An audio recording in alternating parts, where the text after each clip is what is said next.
La Política Regional de Fomento Productivo de Magallanes y de la Antártica Chilena es una iniciativa liderada por la División de Fomento e Industrias del Gobierno Regional. La ejecución técnica del diseño y construcción de la política se encuentra a cargo de la Unión Temporal de Proveedores, compuesta por la consultora regional Magic Star y la Universidad de Concepción.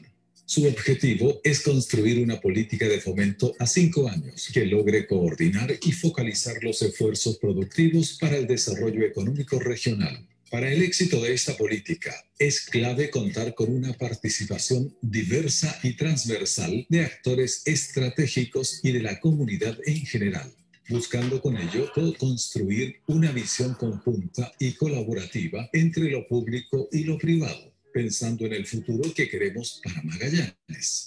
Durante el proceso de desarrollo de la política, realizaremos talleres en formato digital para cada una de las comunas de la región, trabajando junto a diversas comisiones técnicas y un panel de expertos. Con el fin de acercar más este proceso a la comunidad, hemos elaborado cápsulas informativas que serán publicadas periódicamente, además de agendar webinars con el equipo consultor y con actores claves para el desarrollo de la política. Asimismo, habilitaremos un sitio web que actualizaremos continuamente con nuevos antecedentes productivos regionales y con canales abiertos para la participación de la ciudadanía. Es el momento de repensar el futuro productivo de Magallanes y de la Antártica chilena. Sé parte de este proceso y construyamos juntos la región que queremos.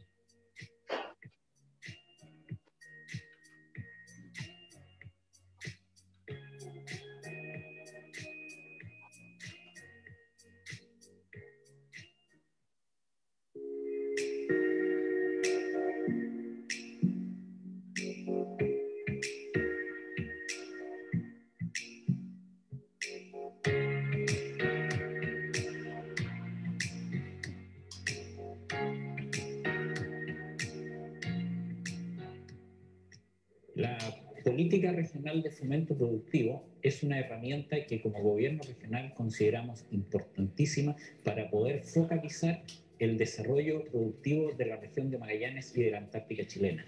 Más encima, en estos momentos en que estamos pasando por una situación crítica a causa de la pandemia, es importante poder pensar y desarrollar la región en el largo plazo. La División de Fomento e Industria del Gobierno Regional de Magallanes y de la Antártica chilena se encuentra liderando el diseño y la construcción de la política regional de fomento productivo, la cual esperamos sea un hito en el proceso de descentralización que está llevando a cabo el país, a través del cual esperamos permita la facilitación de la transferencia de competencias desde el nivel central al nivel regional. Nuestra labor como entidad externa, compuesta por la Unión Temporal de Proveedores entre la consultora regional Magic Star y la Universidad de Concepción, es estar a cargo del diseño y construcción de la política de fomento. A través de diversos medios, especialmente de canales digitales, buscaremos promover la participación de actores estratégicos y de la comunidad en general, entendiendo que para este tipo de iniciativas es fundamental contar con una colaboración público-privada.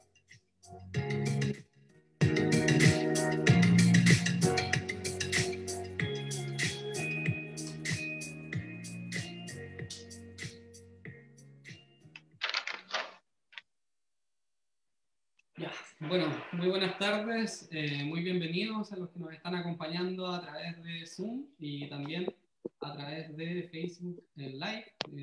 Como hemos dicho en otras ocasiones, buenos días, buenas tardes, buenas noches, porque nos ven en distintos horarios después en las reproducciones que hacen días después de el live o el directo que realizamos. En esta ocasión me acompaña otro integrante del equipo consultor, así que le damos la bienvenida a Joaquín Vázquez Elías. Él es, magallánico, él es ingeniero civil mecánico de la Universidad de Chile. Desarrolló su tesis en cogeneración para la minería en centrales de concentración solar de potencia. Hace 7 años volvió a Magallanes y se desempeña hoy como gerente general de INFA Limitada, empresa ligada al rubro de la climatización. Ha participado en diversos proyectos de energías renovables y de eficiencia energética en la región durante los últimos 7 años. Hoy en día también participa como ingeniero en el proyecto Auniquén, en Tierra del Fuego, que contempla la generación de hidrógeno verde a partir de energía eólica. Muy buenas tardes, Joaquín. Hola Mauricio, buenas tardes. ¿Se escucha bien? Sí, se escucha bien. ¿Cómo estás? Bueno, muchas gracias por invitarme al diálogo. Espero que esta instancia sea buena, que podamos discutir varios temas donde los pueda aportar algo a darle forma al futuro productivo de la región de Magallanes. Así que gracias por la invitación. Sí, bueno, muchísimas gracias a ti igual por la disposición. Esta iniciativa de diálogos productivos nace un poco al alero del proceso de digitalización que hicimos con la política regional de fomento productivo. Esta política la iniciamos como unión temporal en diciembre del 2019. Hicimos todo el diagnóstico estratégico hasta marzo, abril 2020 aproximadamente. Y bueno, pasó la pandemia, tuvimos que hacer un ajuste a un modelo digital. Hoy en día es la primera política que se está haciendo en un formato 100% digital.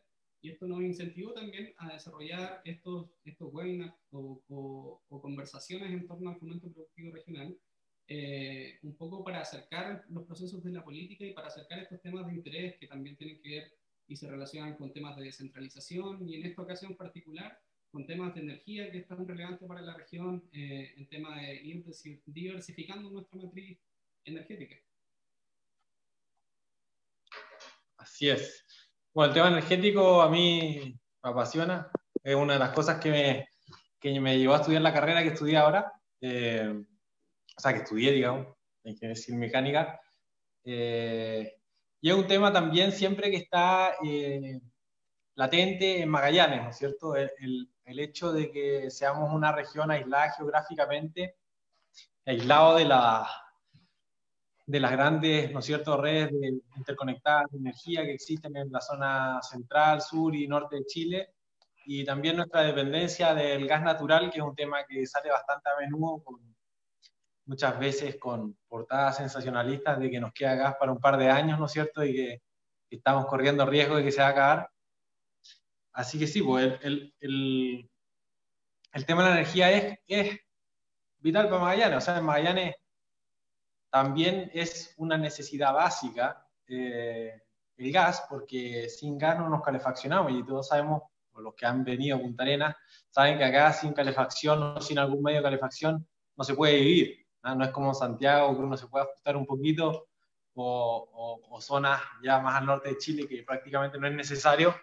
Acá es vital el gas natural y por ende también todo lo asociado a la energía, que hoy en día depende del gas natural. O sea, la energía eléctrica en Magallanes se genera en gran parte a través de turbinas generadoras que funcionan a gas natural, turbinas a gas, y de a poquito se ha ido incorporando muy lentamente energía eólica a la región, y ahora estamos pronto a recibir el ingreso en operación del nuevo parque eólico que hizo en conjunto ENAP, una empresa privada, Becket Energy, los cuales van a satisfacer aproximadamente 1/3 de la demanda total de energía eléctrica. Es un gran tema la energía regional, justamente el gas en Magallanes que tiene historia, ¿cierto? Por controversias que se han generado, por distintos factores, por lo relevante que es para la región, pero también ahí siendo un poco autocríticos de quizás el excesivo uso que hacemos de repente de esta energía de la cual disponemos. Y que a veces por el grado de subsidio que tiene nos imposibilita quizás de ir avanzando más hacia otro tipo de energía. Claro. Bueno, ese es el tema principal que toca ver a diario, ¿eh? Porque, bueno, yo por trabajo directamente en todo lo que es calefacción, ¿no es cierto?, climatización, y veo muy de cerca las falencias o el mal uso de la energía, en especial del gas natural que hay en Magallanes. ¿Ya? Eso tiene varios factores. Hay factores, por ejemplo, partamos por lo más básico, que hay factores como de falta de regulación. ¿Ya? Hoy en día hay mucho equipo hechizo, por ejemplo, todavía en Magallanes, como la famosa estufa magallánica, que son estas cocinas de fierro fundido, ¿no es cierto?, enlosadas algunas, y que hoy en día están en las cocinas de las casas y tienen un quemador a gas natural, hechizo, ¿ya? Porque hechizo me refiero a algo que no está certificado, que no viene de fábrica, que se adaptó. Esa era una cocina que funcionaba a leña y se adaptó a gas.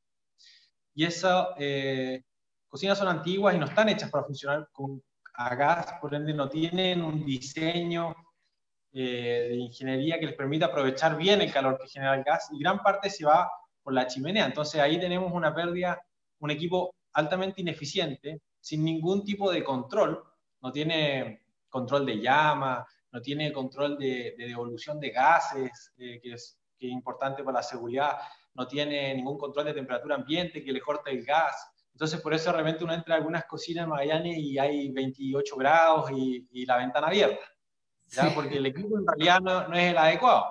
Puede tener mucho romanticismo, que yo lo entiendo, pero en cualquier otra parte del mundo o de Chile, eso lo ven muy raro y obvio, porque la energía del gas en el resto de Chile es carísimo, cuesta 6 a 10 veces más que lo que cuesta en Magallanes. Entonces ese sería el factor número uno. Hay una desregulación, hay equipos ilegales que consumen mucho gas. Después, parte de la regulación también es que no es exigente con todos los equipos que usan gas natural. ¿A qué voy con esto? Que tenemos hoy en día, por un lado, equipos eficientes como calderas de pie, calderas murales, que tienen eficiencia sobre el 90%, que las regula la SEC, que están certificadas en el extranjero, en Chile, y que cumplen con una eficiencia superior al 92% en general. Incluso hay equipos que sobre el poder calorífico inferior llegan al 105% de eficiencia, ya porque utilizan hasta los gases de condensación. Pero por otro lado, la normativa también permite, y esto en todo Chile, no hay una normativa especial para Magallanes, que existan estufas o calentadores a gas de tiro natural o de tiro forzado con eficiencias del 70%, o con eficiencias que ni siquiera están certificadas, ¿ya? Es un equipo que lo permite la ley, se utiliza en la gran mayoría de las viviendas magallánicas, más de yo diría que por lo menos 2/3, y que tienen una baja eficiencia, y también muchos de esos, más de la mitad, sin control automático, digamos, ¿ya? Lo cual también indica que al final tienen un control manual y uno elige el largo de la llama, digamos, y si es mucho uno lo tiene que ir a bajar, y si no, pero al final eso no es eficiente, porque generalmente genera sobretemperaturas. Esas sobretemperaturas llevan a que la gente abra las ventanas, porque cuando le van a bajar al calefactor de repente se demora mucho en bajar. Entonces eso también, no solo el equipo de hechizo, sino que equipos que están dentro de la normativa, pero una normativa que es muy antigua, también perjudican en que haya una baja eficiencia energética en el uso del gas en las viviendas, ¿ya? En equipos, en la industria y en la industria en general, en el turismo, en las plantas industriales, ahí ocupan equipos tecnológicos, ahí no está el problema de la eficiencia tanto, o sea, igual hay ineficiencia, pero sí se ve una mayor ineficiencia en los hogares. Y tercer punto, que influye en el alto consumo de gas por vivienda y en general, no solo en vivienda, esto aplica para todo, es el subsidio al gas, ¿ya? Hoy en día, bueno, varía año a año, pero lo estándar es que 2/3 del precio del costo del gas sea subsidiado por el Estado a través de un subsidio directo a ENAP, ¿no es cierto? Y que lo que termina haciendo es que el usuario no paga el valor real, sino que paga el valor subsidiado. Yo no estoy en contra de eso, pero eso sí tiene causas negativas sobre implementación de equipos de mayor eficiencia, porque al final, si el usuario paga un tercio de la tarifa del gas, lo encuentra barato, y que en realidad es el precio que se ha pagado siempre en Magallanes, y que permite que las personas y que las familias que con los ingresos que perciben puedan pagar la cuenta. ¿Ya? Si llevamos el precio al real, tendría que irse mucha gente a Punta Arenas, porque o sea, sería una presión sobre el bolsillo demasiado alta. Pero por otro lado, si tú agarras y quieres invertir como un privado o incluso alguien, una empresa, un productor industrial que tenga tarifa residencial, el plazo de recuperación de una inversión de eficiencia energética es 3 veces más largo que considerando el precio real. Entonces una inversión que se podría recuperar con el precio real en 3 años, se termina recuperando un plazo de 9 años, que es la vida útil del equipo, entonces no es rentable la inversión, y por ende no se invierte mucho en eficiencia energética. ¿Ya? Y ahí es donde, quién sabe, falta una política que tome este problema como de parte del Estado con el privado y diga, ok, a ver, acá la tarifa la pagamos entre los dos. Yo pago 2/3, usted paga 1/3, hagamos una inversión en un equipo de eficiencia energética en igual proporción, por ejemplo, 1/3, 2/3, y usted se va a ahorrar, y ahí el plazo de recuperación de la inversión en el fondo va a ser el mismo para el Estado que para el privado, y hay un win-win, ¿no es cierto? El Estado va a tener que subsidiar en el largo plazo menos, y el usuario va a tener que pagar menos en la cuenta de gas. Entonces ahí es donde falta que converse un poco la naturaleza del subsidio, y que al final afecta directamente el desarrollo de política de eficiencia energética en el uso, que sobre todo yo estoy hablando del uso térmico del gas natural, que es para calefaccionar, para calentar agua, etc. Ahí ese es un tema interesante y que se tiene que abarcar más globalmente que hoy en día, que en realidad es como un subsidio puntual. Sí, ¿a cuánto necesita Magallanes para subsistir con el gas natural al precio estable? Ya, $100 millones, 100 millones. Y quedamos ahí y no se profundiza en este tipo de políticas que al final podrían lograr un ahorro en el subsidio y un ahorro en el fondo de gasto estatal, que mal es financiado con impuestos de todos los contribuyentes, y por otro lado un ahorro en el bolsillo del usuario. ¿Ya?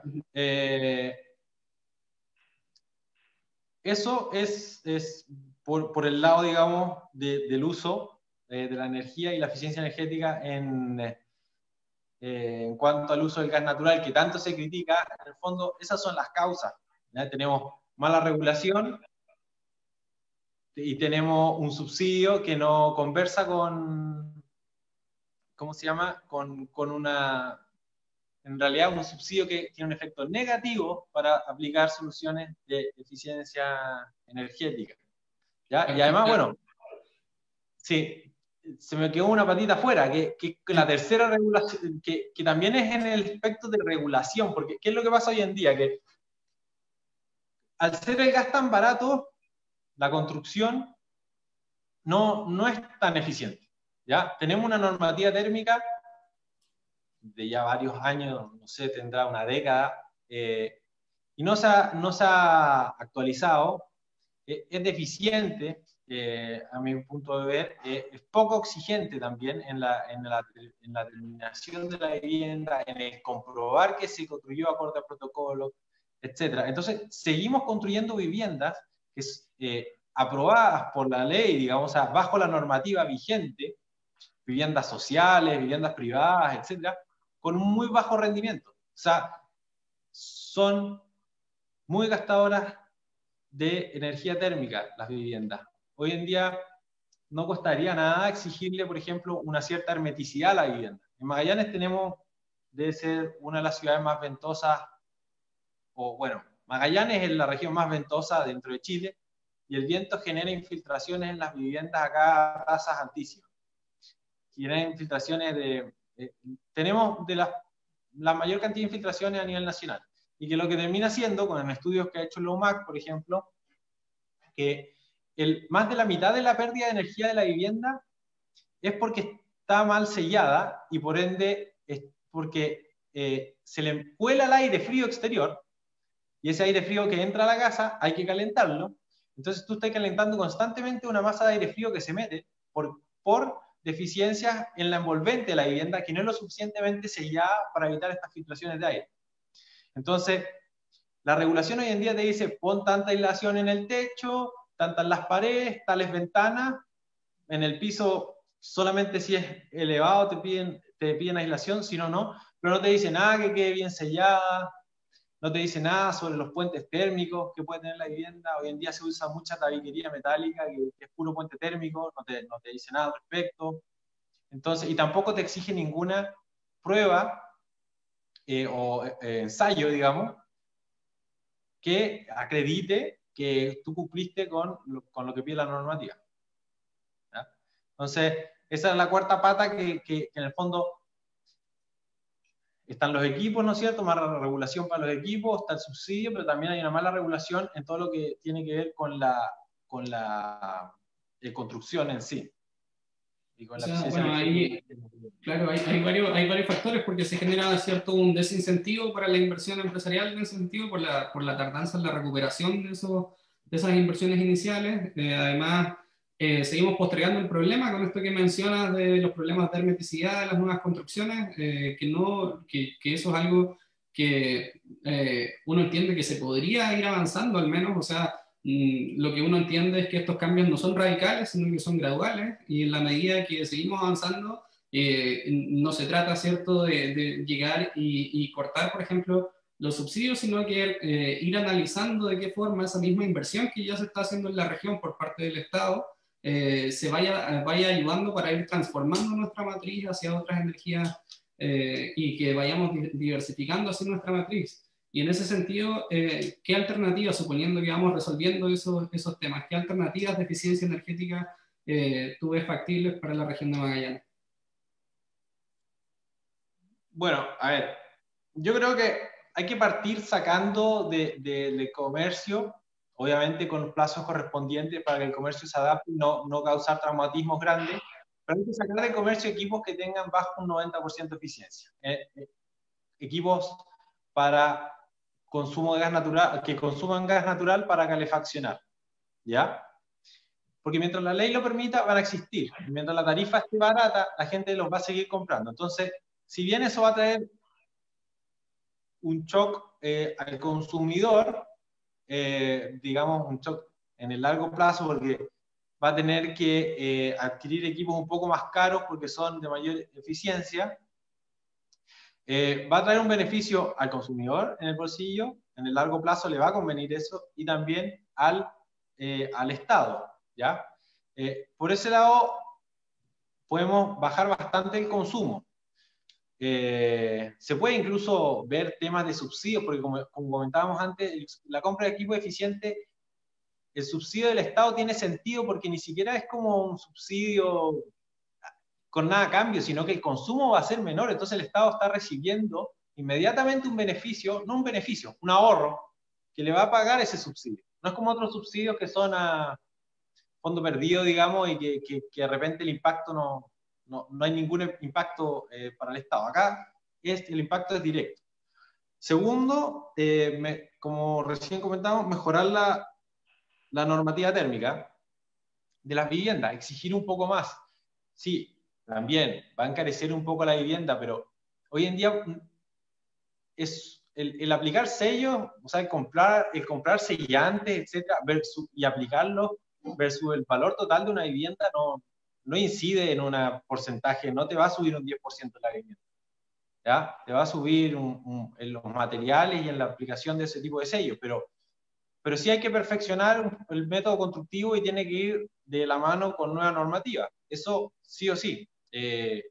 Ejemplo, acá no hay que inventar la rueda, hay que mirar a Europa, que tiene un montón de normativas distintas, países como Alemania y que tienen climas más similares al nuestro, tienen normativas implementadas y hay que hacerlo y hay que partir lo antes posible, o sea, para disminuir el consumo energético.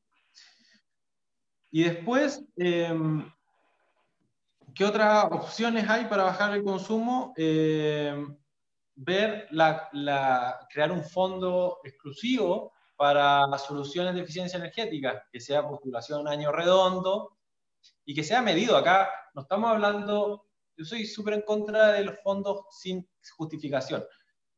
Acá la energía se puede medir, ¿ya? El consumo de gas natural se puede medir antes, se puede medir después del cambio, ¿ya? Se puede medir en base a, porque obviamente el consumo de gas no va a ser el mismo si este año fue más frío que el anterior, etcétera. Se puede medir en base a la temperatura exterior. O sea, tú puedes hacer un modelo súper preciso para que los fondos sean bien entregados y bien utilizados. Y si tú logres ahorrar gas, y por ende también el Estado se ahorra en el subsidio,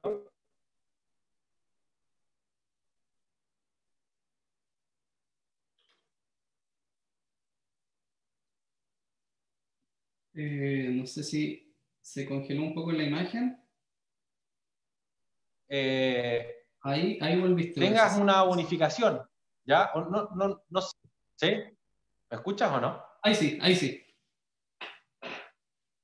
Sí, que acá estoy en la periferia de la ciudad, no tengo internet de cable. Bueno, es un tema que igual venía a continuación de lo que hemos visto, pero para cerrar el punto, de ahí paso al siguiente. No, cerrando el punto, hay que preocuparse de la energía y la flexibilidad de preocuparse de la energía.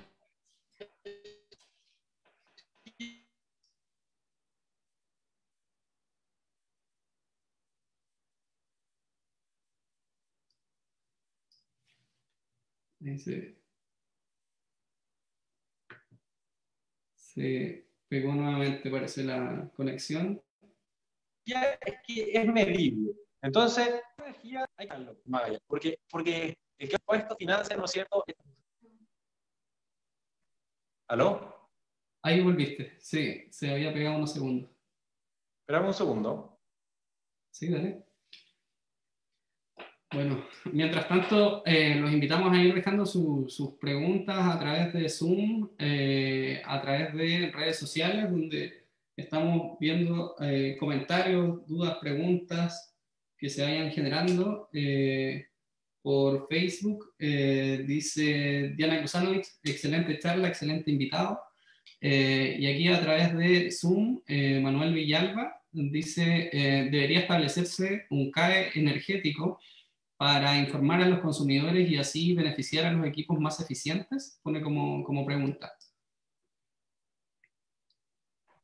Ya.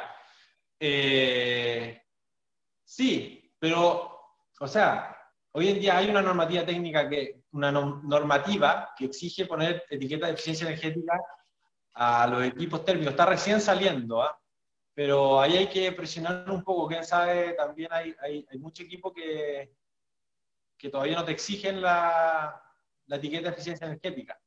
Pero también yo quiero ser sincero, y yo trabajo en el rubro, hay grandes diferencias de precio.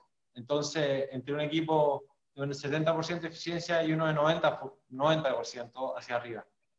Y que para algunas familias de bajo ingreso es difícil adquirirlo, va a ser difícil. Entonces ahí en realidad tiene que entrar sí o sí el Estado a subsidiar de repente que haya un fondo concursal de renovación de equipo y que donde el Estado subsidie una tarifa. Ahí hay un beneficio para todos, o sea, hay beneficio para el consumidor, que va a poder renovar su equipo, ¿no es cierto?, y quedarse con un equipo más eficiente y pagar menos la cuenta del gas, el Estado va a subsidiar menos gas y el medio ambiente se va a beneficiar de menos emisiones de CO2, ¿no es cierto? Entonces, ganan todos, pero, o sea, sí, pero hay que ponerle un poco el hombro de parte del Estado, porque yo lo he vivido, digamos, y de familias que no es fácil renovar el equipo por el costo que implica, digamos. Claro.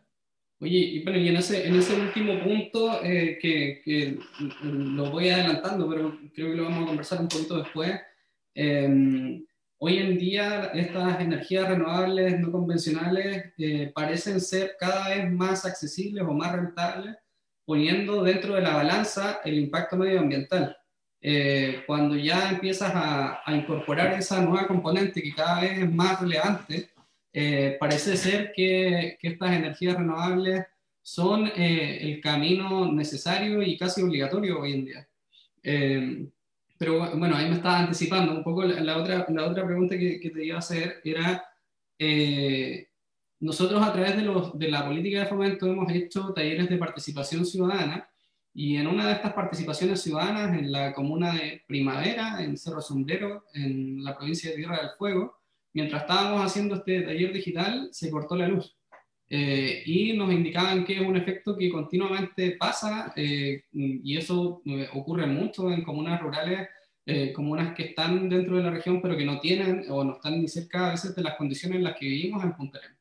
Entonces, ahí te iba a preguntar, ¿cómo finalmente, bueno, ayer entiendo que el CORE justamente aprobó un financiamiento para que ojalá Cerro Sombrero tenga mayor autonomía en cuanto a la energía, pero ahí uno de los problemas que se produce es la dependencia de un solo proveedor que les brinde la energía. Eso de alguna forma se debiese superar, ¿no? Sí. Ahí es complejo porque hay mucha burocracia, por no decirlo, mucha ley de por medio en este tema. ¿Ya? Entonces, o sea, es bastante insólito que en Magallanes, teniendo uno de los mayores potenciales eólicos del mundo, todavía no tengamos la matriz completa con energía eólica, o la mayor cantidad posible.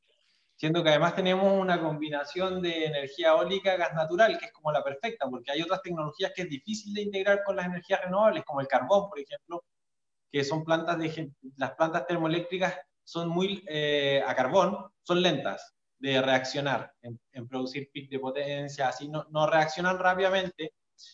Pero una turbina a gas, bueno, todos han subido un avión, tiene una turbina que es muy similar a las que se utilizan para generar energía eléctrica y saben cómo puede cambiar la potencia en un par de segundos para despegar, ¿no es cierto? Se va toda la potencia. Entonces, las turbinas a gas y el gas natural en sí, con las turbinas, son el perfecto aliado de las energías renovables. Aquí voy yo con esto, que uno puede generar alta energía eólica, pero esas bajadas de viento pueden ser compensadas rápidamente con una turbina a gas. Ahora, acá hay contratos de por medio. Hay generadores de electricidad que deben tener contratos de provisión de electricidad. A ellos, yo no soy experto en la materia de regulación eléctrica, ¿ya? Pero yo sí te puedo decir que cuando uno quiere una mayor estabilidad de la red, generalmente tenéis que tener, o como en cualquier situación donde hayan equipos que generen la energía, tú tienes que tener respaldos. Entonces, si una ciudad o un poblado como Cerro Sombrero, o no sé si me dijiste era Laguna Blanca, sí, o... La comuna de Primavera en Cerro Sombrero, sí. Bueno, si ellos tienen un equipo generador, ¿ya? A gas natural, lo más probable, porque hay harto gas natural allá, o puede ser diésel, y no tienen ningún tipo de respaldo de un sistema, un banco de baterías que pueda absorber potenciales caídas, equipos de respaldo en caso que falle uno, arranque automáticamente el otro, y el intertanto uno lo puede solventar con bancos de batería, ¿no es cierto?, y con inversores.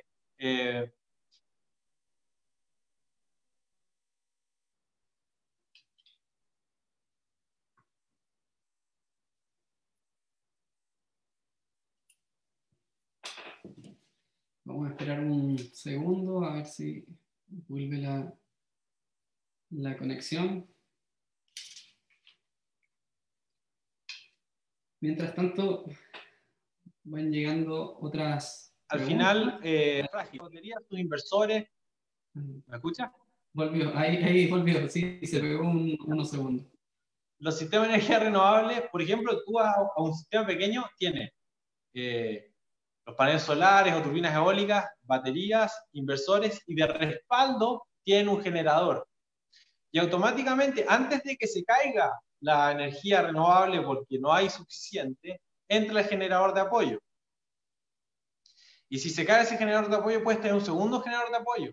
Y lo hace automáticamente, y siempre tiene un buffer, que son las baterías, y que te permite generar un suministro de energía eléctrica constante. Hoy en día lo que se hace es poner un generador, y si el generador tuvo un problema en una bujía o en algo, y se cae el generador, tiene que partir el otro, y entre medio no hay nada.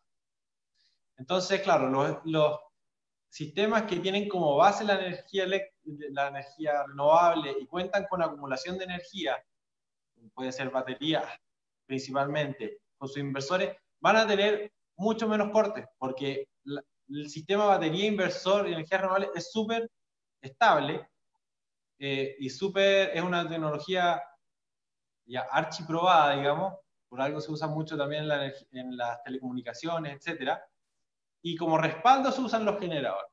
Entonces, sí, los sistemas basados como principal fuente de la energía renovable son más estables e incluso en muchos lugares azotados por huracanes o tormentas tropicales, sobre todo en el Caribe, están descentralizando la red y están poniendo puras redes de generación basadas en energías renovables y con respaldo en generadores, porque se dan cuenta que si se les cae una torre, rápidamente van a tener el respaldo de las baterías y van a tener también un generador listo para partir. Entonces, Cerro Sombrero capaz es muy chico para tener varios generadores de energías renovables interconectados y hacer una red inteligente. Pero sí puede tener hoy en día un respaldo o una base de energías renovables y que le dé más estabilidad. Eso se puede hacer perfectamente. Sí, porque es un tema, al final es interesante igual ver ese proceso de descentralización que estamos solicitando en las regiones, pero también la descentralización dentro de la misma región.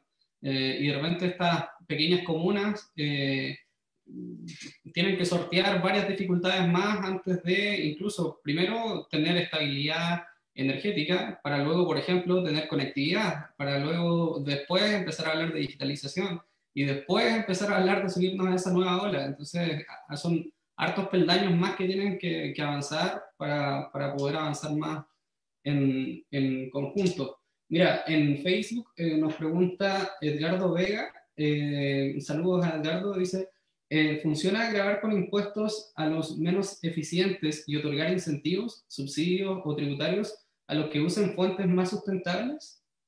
Esa es la pregunta. Sí, sería como un impuesto inversamente proporcional. Yo no creo que sea, es que al final, lamentablemente, la situación hoy es que lo más ineficiente es la gente que tiene menos recursos.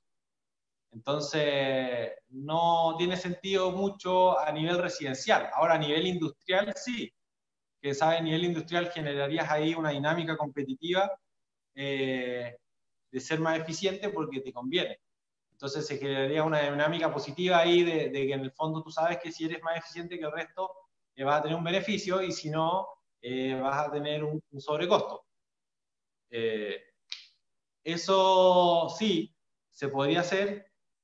Hoy en día, por ejemplo, las empresas eléctricas de distribución te penalizan si es que tienes energía reactiva, si tienes, ¿no es cierto?, consumos peak sobre tanto. Entonces, se podría hacer una dinámica similar para el tema del gas natural y que incentive a los consumidores mayores, industriales, que los incentive a buscar formas de ser más eficientes y por ende no pagar estos sobreprecios por ser ineficiente. ¿Ya? Ahora, no es tan fácil como la energía eléctrica porque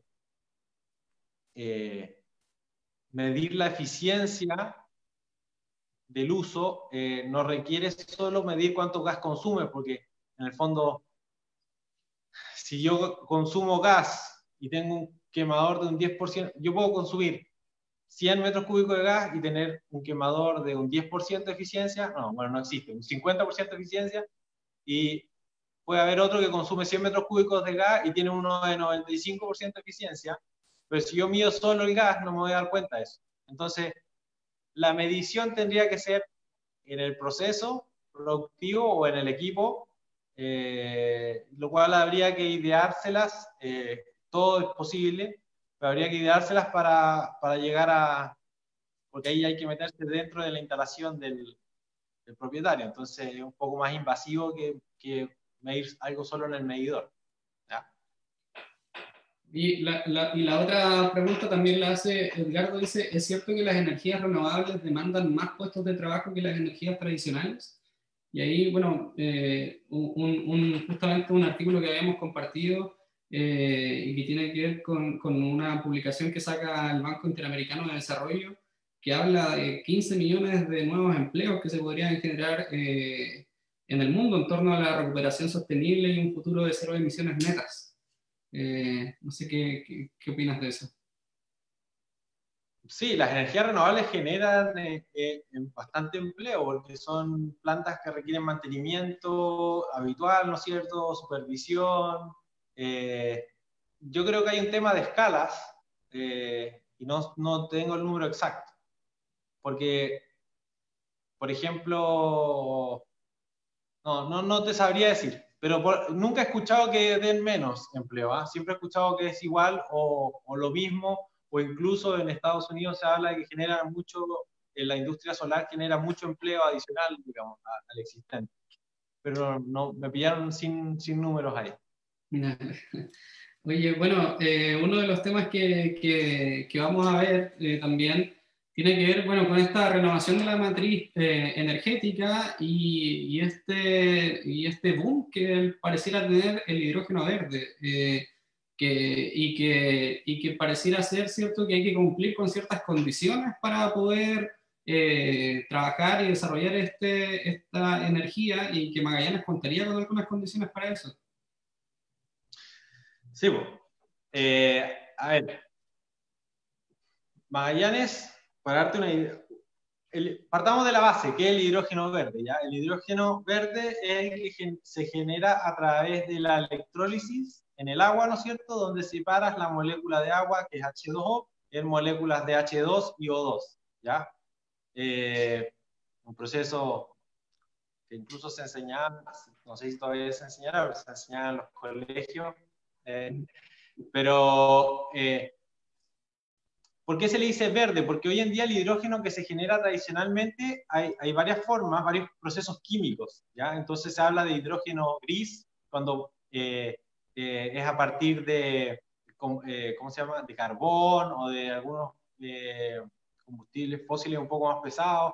Después está el hidrógeno azul, que también, que creo que viene directamente del gas natural, pero al final dicen que ese es más limpio porque genera solamente, como el gas natural es principalmente metano, CH4, tú separas ahí dos moléculas de H2 y después te quedas con el carbono que lo podrías depositar en alguna parte, pero se le llama azul, como neutro, digamos, pero igual tiene sus detractores. Y después está el hidrógeno verde, que el hidrógeno verde en el fondo tú no usas ningún combustible fósil, sino que utilizas energías renovables y generas a través de un proceso de electrólisis con agua, si consumes agua, generas hidrógeno, ¿ya? El hidrógeno tiene varias características. De partida, la combustión del hidrógeno, o sea, si tú lo quisieras usar para calefaccionar o algo, genera agua, vapor de agua, ¿ya? No contamina absolutamente nada, no genera ningún gas de efecto invernadero. Entonces, ok, bueno, ¿por qué no generamos todo el hidrógeno del mundo así? Porque no se puede, porque el hidrógeno a partir de combustibles fósiles es más barato, excepto en ciertas zonas del mundo, que no sé si tienes la imagen ahí a mano, del costo de hidrógeno por mapa sale un... ¿El mapa, sí? Sí. Ahí está. Ya. Las zonas rojas, más rojas, son las donde tienes el menor costo de producción de hidrógeno verde a partir de, o sea, de hidrógeno verde, de hidrógeno a partir de energías renovables. Las zonas azules donde más caro producirlo. Si ves, hay pocas zonas rojas en el mundo, y una de las zonas rojas está en el norte de Chile, en el desierto de Atacama, por la energía solar, y otra zona roja está abajo, en todo lo que es la región de Magallanes, por el potencial eólico. Y en esa zona roja estamos hablando que se puede llegar a precios bajos, $2 el kilo de hidrógeno generado a partir de energías renovables. Y si vas a la otra imagen, la que es el gráfico, ahí está. Ahí salen distintos países y las posibilidades de precio para generar hidrógeno a través de gas natural y de otros combustibles, y las líneas verdes es a través de electrólisis con energía renovable. Y si ves, Chile, junto con China y el norte de África, y un poco del Medio Oriente, en realidad estas son solo las ubicaciones que tienen harto potencial, porque el resto del mundo casi que queda fuera de esto. El precio del hidrógeno verde permite llegar a precios igual a casi a la generación con combustibles fósiles, excepto en Medio Oriente, porque obviamente tienen abundancia en combustibles fósiles y pueden generar muy barato. Entonces, ¿qué es lo que permite? Que ya hay una industria mundial de consumo de hidrógeno para procesos químicos y que se abastecen de hidrógeno gris. Entonces, esa industria podría rápidamente transicionar hacia un hidrógeno verde para disminuir sus emisiones, ¿ya? Y después, si quieres saca nomás el gráfico, y después tenemos la segunda industria que es más potente del hidrógeno verde, que es los países que quieren abastecer parte de su energía o parte de su matriz energética con este combustible que es cero emisiones, ¿ya? Y luego, bueno, ¿por qué no directamente ponen paneles solares? ¿Por qué no directamente ponen parques eólicos? Bueno, porque generalmente son países que no tienen espacio geográfico para poner plantas de esta envergadura, no tienen potencial eólico, no tienen potencial solar. Entonces, su única forma de tener energía limpia es a través del hidrógeno verde, ¿ya? Y ahí, hoy en día es un concepto que está empezando, ya no es como la energía solar que ya tuvo un boom gigante y que, por ejemplo, en los últimos 10 años el precio de la energía solar, de un panel solar fotovoltaico bajó en un 82%. O sea, un panel que hace 10 años te costaba $100, hoy en día cuesta $18. Eso porque se alcanzaron economías de producción, porque empezó a haber un consumo masivo, sobre todo por los gobiernos que subsidiaron la instalación de energía solar fotovoltaica. Entonces generaron una alta demanda que hizo que todos los procesos de la cadena de producción de un panel solar se automatizaran, que bajaran los costos de los minerales porque hubo mayor demanda, que aumentara la cantidad de competencia porque muchas empresas se pusieron a producir paneles solares, y eso ha hecho que el precio baje. En el hidrógeno hay una tecnología que es la que un poco la piedra en el zapato, que es la de los electrolizadores. Los electrolizadores hoy en día utilizan minerales y metales un poco escasos, y además el sistema de fabricación de los electrolizadores sigue siendo muy manual. No hay automatización, no hay robótica, no hay mucha integración tampoco en las fases de la producción. Entonces, se espera que esa tecnología baje en precio y por ende también baje el precio de la inversión total para generar hidrógeno y por ende baje el precio del hidrógeno. Me alargué un poco en la introducción, pero yendo al grano, en Magallanes hay un potencial de 126 gigawatts de energía eólica. Hoy en día el CEN, el Sistema Eléctrico Nacional, que hoy en día unió el SIC, que unió lo que eran antes el SIC, el Sistema Interconectado Central, con el SINC, Sistema Interconectado al Norte Grande, que hoy en día están unidos, si no sabían, son 25 gigawatts de potencia eléctrica instalada. El potencial eólico de Magallanes es 129 gigawatts. ¿Ya? Estamos hablando de 5 veces más potencial de energía eléctrica que lo que se usa hoy en día en el Sistema Eléctrico Nacional. Eso, según estudios que ha hecho la Corfo junto al Ministerio de Energía, da la capacidad de generar 10 millones de toneladas de hidrógeno verde, ¿ya? Y a $2 el kilo de hidrógeno verde, estamos hablando de un mercado de 20 billones de dólares, ¿ya?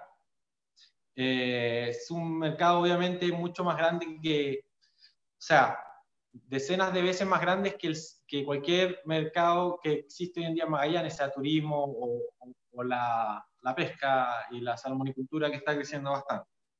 Entonces no tiene escala, no hay comparación de escala del potencial que hay en la región para este rubro energético versus los otros rubros. Otro dato, al 2023 se espera que el consumo de o sea, que el mercado del hidrógeno verde sea de 200 billones de dólares a nivel mundial y va a ir en aumento. O sea, podríamos generar el 10% del hidrógeno verde en Magallanes, ¿ya? Y bueno, en realidad el principal factor de por qué Magallanes tiene tanto potencial en esto es por la energía eólica. Nosotros tenemos factores de planta sobre el 55%, lo cual nos van a permitir generar el hidrógeno verde a los menores costos del mundo, junto con el desierto de Atacama, con su energía solar fotovoltaica, ¿no es cierto? Con su potencial solar, que es tremendo, es de los más altos del mundo.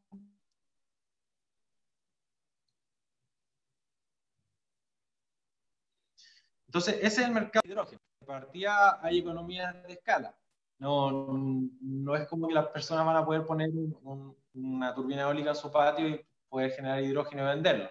Estamos hablando de parques sobre 200 megawatts de energía eléctrica para que el precio pueda llegar a los valores competitivos. Y, por ejemplo, el nuevo parque eólico en Cabo Negro son 10 megas. O sea, estamos hablando de parques 20 veces más grandes. Y después está el tema de la infraestructura, y ahí es donde hay que hacer un trabajo rápido, dinámico, por parte del gobierno, de crear una política que facilite la producción de hidrógeno y que facilite la infraestructura para transportar el hidrógeno a los puertos de embarque. Nosotros tenemos hoy en día una red estatal de NAP, de poliductos, gasoductos, repartidos por gran parte de la región, principalmente el sector de la comuna de San Gregorio, Laguna Blanca, más cercano al estrecho Magallanes, y también dentro de Tierra del Fuego, en toda la isla Tierra del Fuego. Lo ideal, y el proyecto Selknam en el que yo estoy participando, nosotros lo que nos interesa es masificar esta idea y sumar a todos para que esto avance rápido. Y la idea es usar la infraestructura pública, los gasoductos, los poliductos, que se pueden adecuar para transportar hidrógeno, pero puede ser difícil porque el hidrógeno es difícil de transportar. Pero también se habla del amoníaco verde.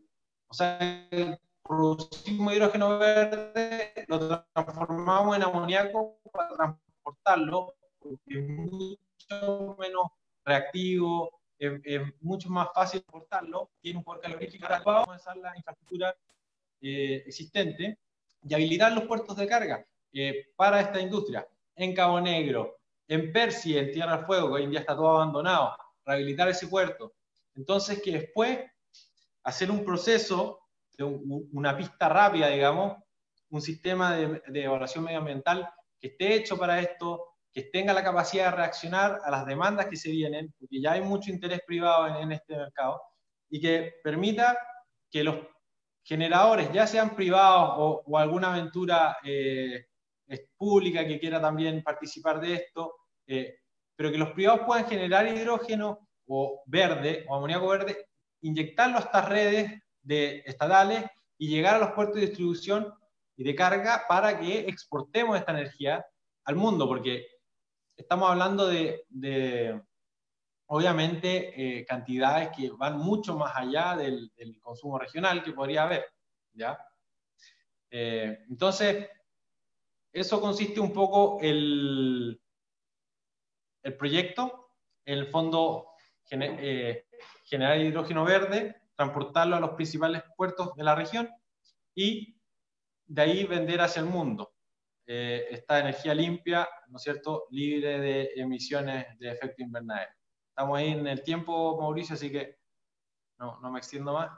No, está bien, estaba viendo comentarios, preguntas que van surgiendo, y hay un tema relevante, igual que ya hemos conversado, que es y que causa controversia al día de hoy, es los procesos de descarbonización que se proyectan para el país y que, bueno, en la región ha sido un tema relevante. Quisiera saber ahí qué opinas respecto de ese tema.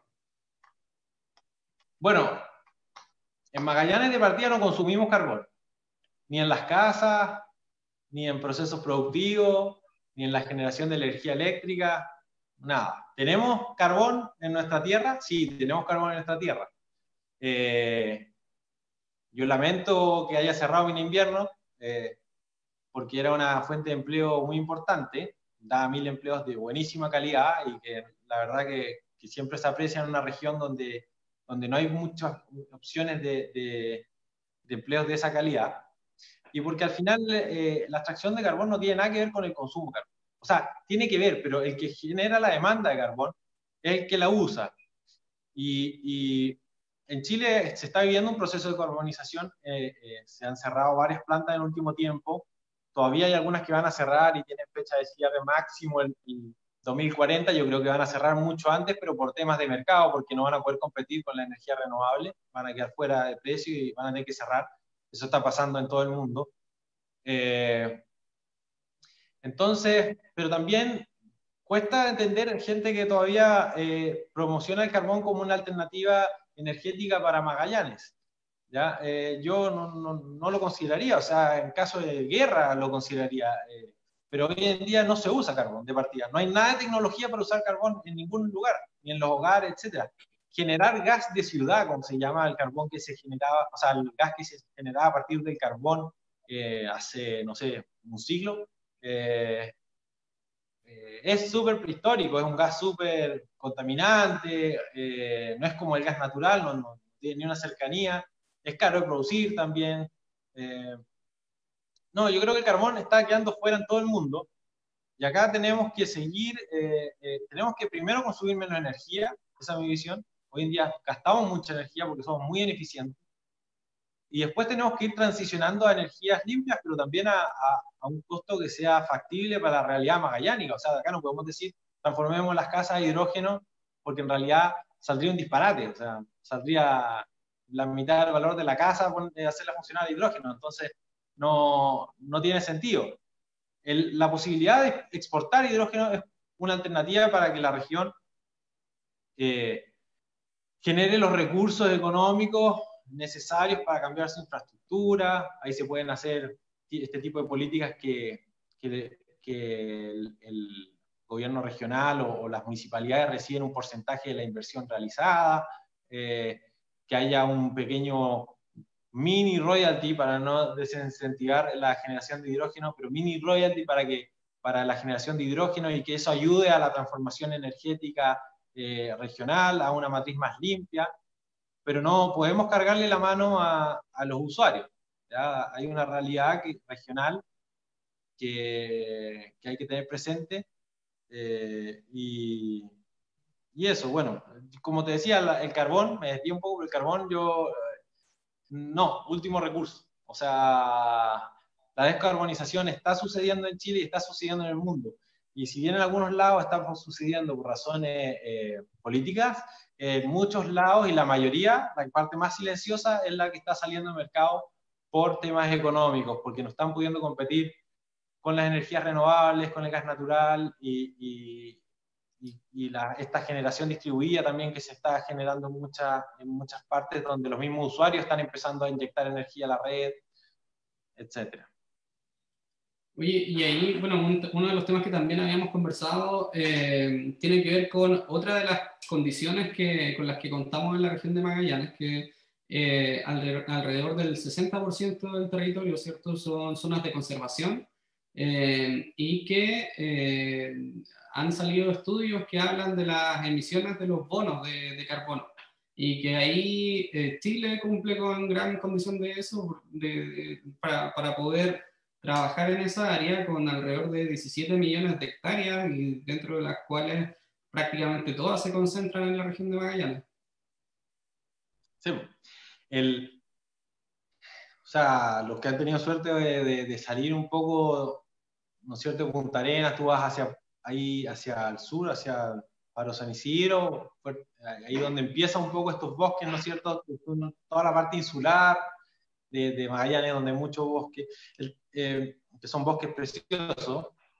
El tema con los bonos carbono, sí, si son una opción, obviamente, de negociar y de obtener algún beneficio económico para el país utilizando nuestras áreas de conservación, yo lo encuentro espectacular, porque en el fondo también nos ayuda a fomentar la protección de más zonas de repente,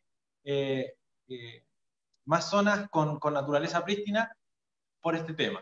Ya hay un círculo positivo. Ahora, bajo un punto de vista ingenieril, si tú preservas un bosque, que en realidad lo lógico es preservarlo no solamente por razones de bono de carbono, sino que lo más probable es que no se exploten mucho de esos bosques.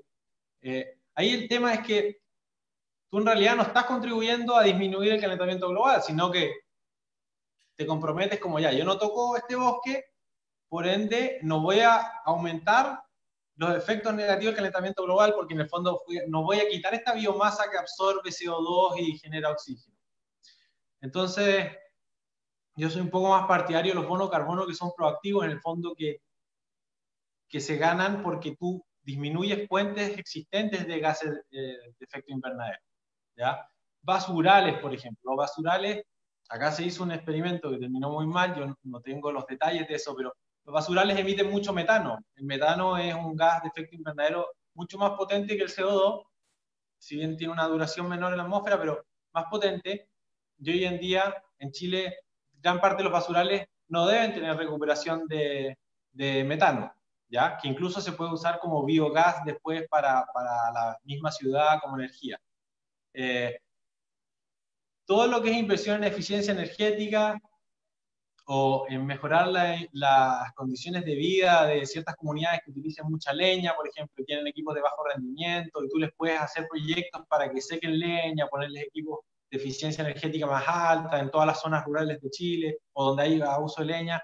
Ahí estás disminuyendo emisiones también de carbono de forma proactiva, lo estás disminuyendo. Los bonos de carbono como protección de bosque, si ayudan a proteger más bosque y a mantener protegido lo que está hoy en día, lo encuentro espectacular y hay que aprovecharlo. Sería una tontera no hacerlo porque si está ahí. Pero bajo un punto de vista como de preocupación por el calentamiento global, uno tiene que ir a disminuir las fuentes existentes de emisiones de gases de efecto invernadero. Ahí es donde hay que poner un poco más el foco y avanzar como en todo el sur de Chile, todas las ciudades que sufren por la contaminación a leña, etcétera. Ahí hay que ponerle un poco más de empeño y ser más proactivos en el tema, ¿no? Bien, Edgardo Vega pregunta, ¿qué hay respecto a la seguridad del almacenamiento del H2? No es, o sea, como cualquier hidrocarburo, tiene sus riesgos. Pero acá tenemos superficie de sobra, o sea, se puede almacenar muy lejos de los centros urbanos y en la zona donde está hay que tomar todas las medidas. Ahora, como yo te decía, no necesariamente tiene que ser H2, puede ser NH3, amoníaco, que es mucho menos reactivo y tiene más facilidades para su almacenaje. Uno de los problemas del H2 verde, del hidrógeno verde, es el almacenamiento. Entonces, por eso se hace que se transforma después a través de un proceso con el Haber-Bosch en NH3, en amoníaco, que es más fácil de transportar, es menos peligroso, etc. Entonces hay alternativas para hacer menos riesgoso su manejo. Y ahí también pasa a ser interesante las inversiones que se hagan en investigación. O sea, es un factor interesante que igual para poder avanzar en estos temas que tienen una aplicación directa en la actividad productiva, es importante contar con inversión en investigación y desarrollo para facilitar al sector productivo avanzar en esas líneas. Y creo que en Magallanes, en Chile, contamos con todas las capacidades para poder avanzar en eso. Sí, capacidades hay. En Chile hay muy buenas capacidades de investigación, lo que falta es financiamiento. Si nosotros en Chile gastamos muy poco en I+D, este es un tema que se toca regularmente, en investigación y desarrollo, comparado con otros países de la OECD, nosotros gastamos un porcentaje muy bajo del PIB, estamos 4 veces abajo de lo que deberíamos estar invirtiendo para generar algún tipo de desarrollo tecnológico más notorio. Entonces, hay que invertir, ahí se puede generar un polo de desarrollo científico relacionado al tema del hidrógeno acá en Magallanes, perfectamente. O sea, imagínate teniendo una industria de 20 billones de dólares o una fracción de un billón de dólares. Ya es un segmento gigante y que facilitaría todo un ecosistema de investigación, de innovación, relacionado a esto. Por mi parte, no, súper contento, agradecido de tu participación. Son temas súper interesantes, se han generado hartas preguntas, así que me parece que tiene mucho sentido el tema de utilizar infraestructura instalada que está en la región, que está en desuso, que tiene potencial, más aún si con eso podemos abrir un nuevo mercado asociado al desarrollo de estas energías renovables no convencionales, donde se da una gran oportunidad para Magallanes. Me parece súper interesante, así que ojalá esa oportunidad se pueda tomar por autoridades y que puedan facilitar ahí el nexo con la inversión privada y poder desarrollar ese mercado en la región. Exacto. La oportunidad está, todo indica eso, no somos, no somos solo los chilenos los que estamos diciendo ahí, acá, miren, nos podemos. No, tú ves informes de la Agencia de Energía Renovable Internacional, de Estados Unidos, etcétera, y sale el potencial de Chile para generar hidrógeno verde, y es una industria que está en desarrollo y que está en crecimiento, y es uno de los eslabones para llegar en el futuro a un mundo 100% sostenible, sin emisiones de gases de efecto invernadero. Entonces, la oportunidad está, más encima tenemos infraestructura, tenemos conocimiento en el tema de movimiento de hidrocarburos, hay una industria que está muriendo en Magallanes porque estamos fuera de precio, ¿no es cierto?, con el mundo, el petróleo está muy barato en el mundo, etcétera, y se puede reinventar y se puede ser el articulador de infraestructura pública y dejar las inversiones también a grupos privados que quieran, o incluso de gobiernos extranjeros, que quieran invertir en la generación de energía limpia acá, siempre asegurándonos también de que ver la posibilidad de que la mayor cantidad de recursos en la región. Oye, una última pregunta que hacen aquí igual. Iván Fuentes nos pregunta a través de Facebook si la generación de hidrógeno verde está supeditada a otra fuente energética, eólica, pone entre paréntesis. ¿Cuál es el beneficio en términos energéticos de su producción? Dice, muy buen enfoque sobre la eficiencia térmica en calefacción y hablar sobre temas energéticos no centralizados. Saludos, manda. Muchas gracias a Iván. No sé si, ahí te repito la pregunta, dice si la generación de hidrógeno verde está supeditada a otra fuente energética, en este caso la eólica. ¿Cuál es el beneficio en términos energéticos de su producción? No hay un beneficio de eficiencia ni de mayor generación de energía. El beneficio, la ventaja del hidrógeno verde es que te permite un almacenamiento de energía de periodos largos, ¿ya? No, porque hoy en día el problema de las energías renovables es que el sistema más común de almacenamiento son las baterías y tú tienes horas de carga. Un día, así ya, pero con bancos muy grandes, pero los sistemas grandes se están diseñando para horas. Después tú tienes otro sistema de almacenamiento de energía verde, que sería, por ejemplo, la energía, el pump hydro, que le dicen, que es almacenar energía potencial con agua, que la bombeas arriba de un cerro y después, cuando necesitas la energía, la haces bajar y pasa por una turbina, o sea, hidroeléctrica. Pero también es de días, ¿ya? Un día, 2 días, etc. Y después el hidrógeno te permite almacenar en tanques, ya sea en hidrógeno mismo o en amoníaco. Acá podríamos investigar si incluso podemos guardar hidrógeno en los antiguos yacimientos de gas natural o de petróleo que están vacíos, ¿no es cierto? Entonces te permite guardar estacionalmente, o sea, tú podrías guardar meses de energía con el hidrógeno verde. Entonces, esa es su gracia, es que permite el almacenamiento de largo plazo, o mediano plazo en el fondo, de energía verde, energía limpia, que hoy en día no hay muchas alternativas o sea, en realidad es la única alternativa para guardar energía verde por más tiempo. Eso es una ventaja operacional más que de eficiencia en sí. ¿Ya? Perfecto. Bueno, Joaquín, muchísimas gracias, muy interesante la conversación, dan ganas de seguir hablando sobre más temas. Yo creo que sobre cada uno de los temas que abordamos es un mundo por el cual también se puede avanzar. Pero nada, te agradezco. No sé si quieres dar un mensaje ya final de cierre. No, bueno, a mí me encanta este tema, agradezco mucho la oportunidad de hablar, no se da mucho este tipo de instancias. Yo creo que la energía hay que tomársela un poco más en serio, a nivel regional y a nivel nacional en realidad, y pasarle un poco la pelota a los ingenieros que busquen soluciones para hacer más rápida la transición hacia energías limpias. Magallanes, un resumen, tenemos muchas falencias en el uso de la energía que hay que solucionarlas y va a ser la única solución este tema normativo.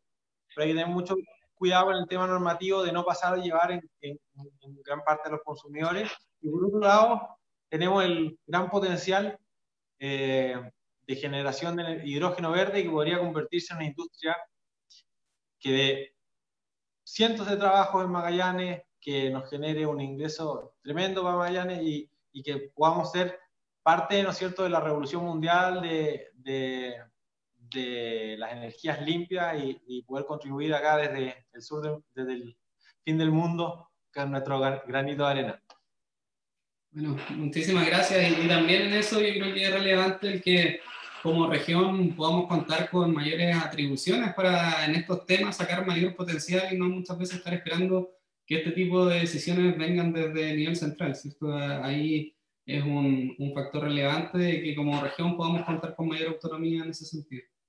Yo creo que acá en este tema sí que República Independiente de Magallanes sería ideal, porque en el fondo todos sabemos y los que estamos relacionados también un poco, porque hemos vivido un poco procesos políticos y gubernamentales y de leyes y normativas, sabemos que es lento, que es todo muy centralizado. Acá hay que ver cómo lograr que se generen las decisiones a nivel local para que esto pueda avanzar rápido, porque al final también este tema de las tecnologías va evolucionando rápidamente y las decisiones se tienen que ir tomando rápidamente. No podemos estar esperando 5 años para que haya una resolución de qué se puede hacer, de dónde podemos cargar el hidrógeno verde. Yo creo que acá el Estado tiene que acelerar y dar un poco de autonomía a la región. Puede ser con un organismo dedicado a esto, dado el potencial que hay, pero que ¿cómo se llama? Las decisiones se tomen acá y que se tomen rápido. Todos hemos visto lo que puede hacer una normativa lenta al desarrollo económico y no queremos esto. No queremos eso para esto. Bueno, muchísimas gracias entonces a todos los que nos acompañaron a través de redes sociales, a través de Zoom. Esto va a quedar alojado ahí en Facebook, posteriormente también en YouTube, así que para quienes quieran verlo van a también tener la oportunidad posteriormente. Muchas gracias, Joaquín, y seguimos en contacto y seguimos avanzando en la política de fomento. Que estén muy bien. Chao, Mauricio, que estés bien.